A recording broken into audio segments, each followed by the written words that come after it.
Hey, Miss Pam. How you doing? You'll cut the light on for her. Y'all, we done made it down to chapter 8, honey. We getting on through. Please, thumbs up as y'all come in. We are book reading outside tonight, y'all. I had to get me some fresh air. Hey, Tam, real. How you doing, boo? Miss Pam, you coloring? Okay. Miss Pam said she gonna be coloring and listening. We appreciate y'all. Come on in, honey. I think I was texting the reason why I was late.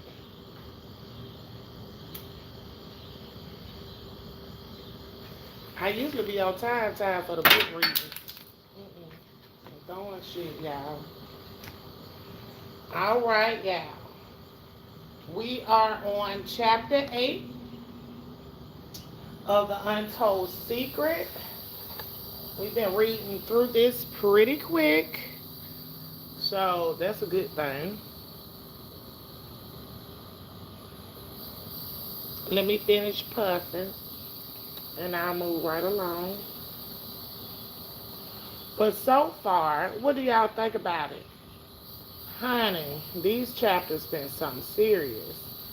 What in the world have y'all been thinking about the book so far? Hey, Melissa. Hey, y'all. Melissa is having a hula hoop challenge. And child, I can't hula hoop. Not no more. I could as a kid. But I'm going to try it. I'm getting in there, though. Look, I'm going to get in there. Y'all know I ain't got no shame, honey. So I'm going to get in the hula hoop challenge. I know when Miss Pam had the wobble challenge, honey, they was scared, baby. Ain't do nothing but made it easier on my part to win, honey. So I will be in the hula hoop challenge, just to let y'all know. Girl, Melissa, I know I'm going to be worse than you. You love the hula hoop, Miss Pam? You probably could hula hoop your little tail. Honey, I could once upon a time. And then hula hoop take a workout, bitch. Uh-huh. I can hula hoop. I don't know if I can hula hoop around my neck no more. I used to could do all that, my little long neck baby. Be hooping behind her. She said, Night got me in the hula hoop boot camp. Okay. She got over 5,000. I do, I Miss Pam. I didn't even know I had them many views on my wobble video. I'm going to have to go look. I sure didn't, honey. I'm going to have to go look, Chad. They think they be hating and they just be pumping my little views up for me. I know, right, Miss Pam? I know I can't. I ain't gonna try. It's over with me for the hula hoop days, but I'm gonna try it anyway. Mm-hmm. Look, y'all, I thought Josh would give me something to drink. That nigga went in the house and left me. Okay. I'm gonna go ahead and start chapter 8, you guys. So, oh, wait, hold on, y'all. I got the. Oh, yes. Lord, I had to get some air chat. I had that wig on my head, huh? I had to pull that son bitch out. Okay, now I can breathe. Okay. When I was a junior in high, when I was in junior high, I talked to a cute girl. Excuse me. I talked to a cute girl or guy. Um, what? Okay. When I was in junior high and I talked to a cute girl or guy, I used to blush. I used to feel my heart race and I experienced those first physical feelings of sexual arousal. My adolescence was the dawn of my sexual attraction. It was happening due to the hormonal changes of puberty. These changes involved both my body and mind. These new feelings were very intense, confusing, and sometimes even overwhelming. I was discovering what it meant to be attracted romantically and physically to others. And recognizing my sexual orientation was part of that process. Was it excuse me, was it natural to want to explore and experiment sexually? Was it a part of normal development? I was thinking about being sexual with members of the same and opposite sex because I frequently thought about experimenting with people of the same sex. It caused concerns and anxiety regarding my sexual orientation. Did these feelings and behaviors mean I was homosexual or bisexual? I first became aware of these sexual thoughts and feelings during my childhood and adolescence when I was being molested by my uncle and mother, and I could never express myself to anyone concerning how I was feeling. So I kept them bottled up inside and decided never to tell anyone. Because of the fear of rejection, rejection wasn't a new thing for me. But I really wanted to be accepted by my peers and by Michael and his new girlfriend. This was something that I began to pray about because I knew that this wasn't who God created me to be, but it was the cause of what had happened to me early in my childhood. I had I have to come to the conclusion that some of the things we go through in our childhood aren't our fault, but we suffer from them. We suffer from what our parents do. No, excuse me.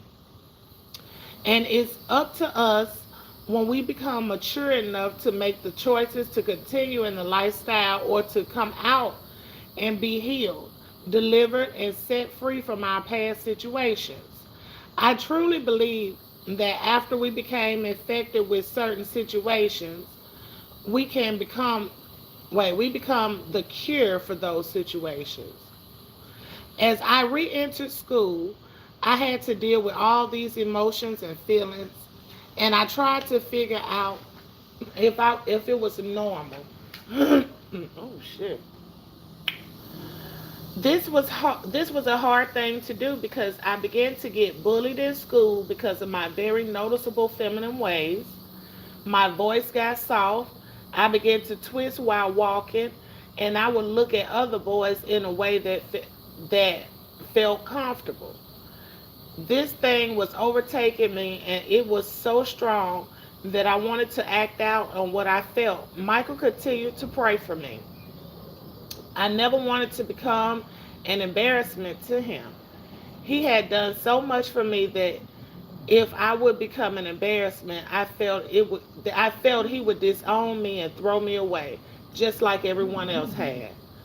One Thursday, Michael received a phone call from the courthouse saying it was time to go back to court and receive the final judgment from the judge. I was so nervous. Had going back to the juvenile detention center affected the outcome of Michael having full custody of me?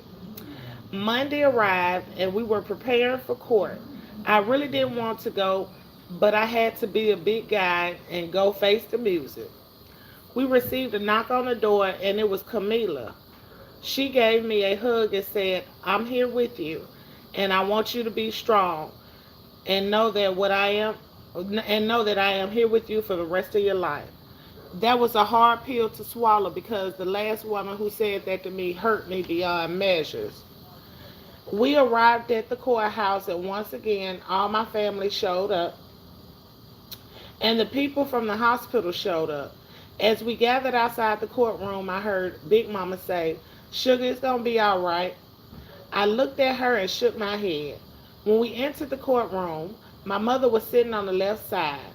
She had this crazy look on her face, and she looked at me and just smiled.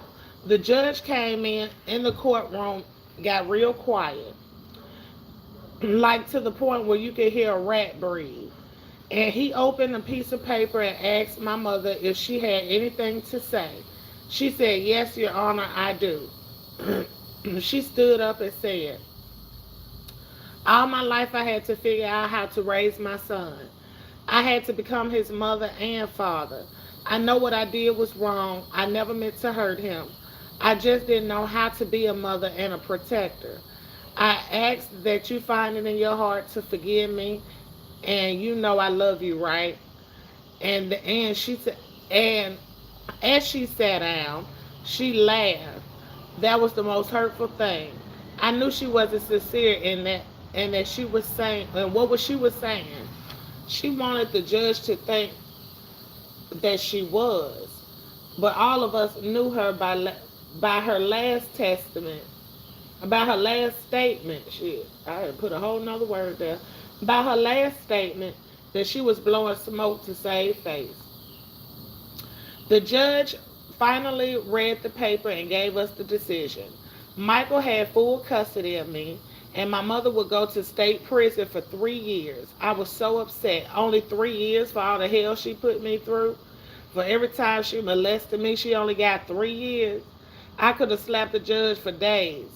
After this decision was made, I locked myself in my room. I didn't come out for anything but to use the bathroom and eat. Afterwards, I would go back into my room and lock the door. Depression really began to set in, began to become a factor again. I started wondering if my behavior had affected his decision, or did my mother put on such a great performance for that judge believed her? How was it that they could only allow someone to get away with this type of crime? I felt betrayed by God. I had bought into what I was taught about God and Christ. I believed that Jesus was raised from the dead, and I believed that I was forgiven for all my sins. I asked God to come in my life and to direct my path. For doing so, I expected to have peace of mind and happiness. The older I got, the more disenchanted I became with my own life and with the hope of possibly of me finding happiness and peace of mind. I felt as though I had made a bad deal. I felt that I had been betrayed. Even though I had tried to be the best Christian I could be, God hadn't rewarded me. Worse yet, it didn't even feel as though God was there. I began to tell you how awfully lonely that felt. I can't begin to tell you how awfully lonely that felt. Michael and I discussed this in some depth. He told me that my current view of God was only led to more will only lead to more anger and resentment for me that I needed to change. I view God and changing the way I view God and faith. I agree with this completely, but my problem was that I didn't feel as though I could trust or put faith in God anymore. I believed that all the emptiness, loneliness, anger, and resentment I felt could be resolved if I could only resolve this crisis of faith that I was experiencing. I had no right to feel betrayed by God. I had been blessed, and there was and there were those who were much less fortunate than I. Intellectually, I knew this, but in my heart, I felt so hurt, and I just didn't know what to do or where to begin. When I experienced these feelings of grief, loss, ugliness, betrayal, and abandonment, I didn't know if I should look within myself, begin to examine how I was feeling, and notice the thoughts that induced and fed the feeling, or if I should look for the deeper place or inner peace, security, and faith underneath those feelings.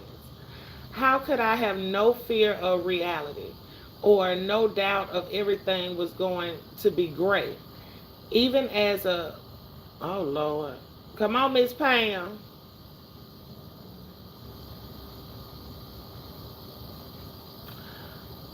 Pendulum of possibilities swung from one extreme to another. I know I probably said that wrong, Miss Pam. You let me know. As I was processing all these emotions and feelings, it was time to finish up the school year. I thought going back to school after the decision was made would be great. Since there were only 2 weeks left in the school year, the thoughts of not having to deal with the same people next year was an awesome feeling. Michael thought it would be a good idea to move to a different state, which meant that I was going to have a fresh start where I knew nobody and nobody knew me. That that's on its own was fresh. That on its own was refreshing. I could start trying to make new friends by myself, and I was beginning to understand that until you become infected with the situation, you never could become the cure. Becoming the cure takes a lot of forgiveness, love, patience, and wait. Okay, so and forgiveness to yourself. We hold ourselves captive when we don't forgive ourselves and those who cause many afflictions in our lives. Along with this total abandonment must go a complete absence will God's will and resignation. No matter what the troubles and ills come your way, there are they let me start over because I'm about fucked up. Okay. Along with this total abandonment must go a complete absence of God's will and resignation. No matter what troubles and ills come our way, there they are to be willingly and indeed joyously endured, since they come from God, and God knows what He is doing. This trust must be unreserved with no thought of reward, but inevitably God will reward the person who believes and endures the will graces and treasures far beyond any sacrifices or offerings he or she has made, since he is a infinitely good. Oh Lord. Wait a minute, that don't sound nothing right at all. Hold on. I think that was a run on. Let me start back at the beginning. Okay, but inevitably, God will reward the person who believes and endures with graces and treasures far beyond any sacrifices or offerings he or she has made. He is infinitely good. Okay, I got it out that time. Also, God never tests us beyond our ability to endure, and as a matter of fact, He bestows us with graces that will enable to endure us as we show our as we show our acceptance. Oh Jesus, I can't read tonight. Or whatever He sends our way. Oh Jesus, I couldn't even get the last line out, y'all, but I got it out, and that was chapter 8. All right, so chapter 8, he mad. His mama only got 3 years, so that sent him back into depression. Yeah, it's a frog out here. I ran over one the other day, Josh. Swept him up somewhere. But he done fell back into depression, y'all. This poor child here, so I don't know if they're gonna go ahead and move to another state or city or what's going on, honey. Yes, 3 years. That's what they said, y'all. Hey, Layla, let's get real. Miss Ra X. Yep, only 3 years, honey. Yep, Miss Pam. That's hard for everybody, though. Because I know I rather forget than forgive, honey. I been forgot what I am like your ass for before I forgive you, child.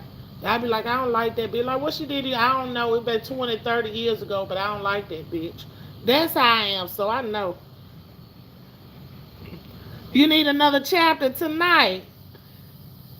You trying to be greedy, let's get real. We ain't got but 2 more, girl.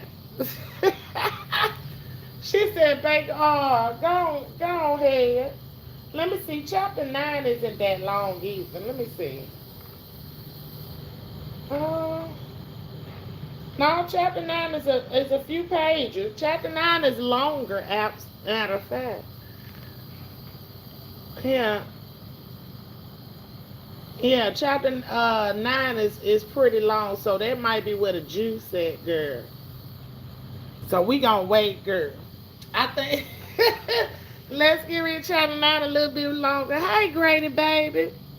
Yes, girl. It ain't take that long. Chapter 8 was kind of short. Okay, my parents said 40 years later, honey.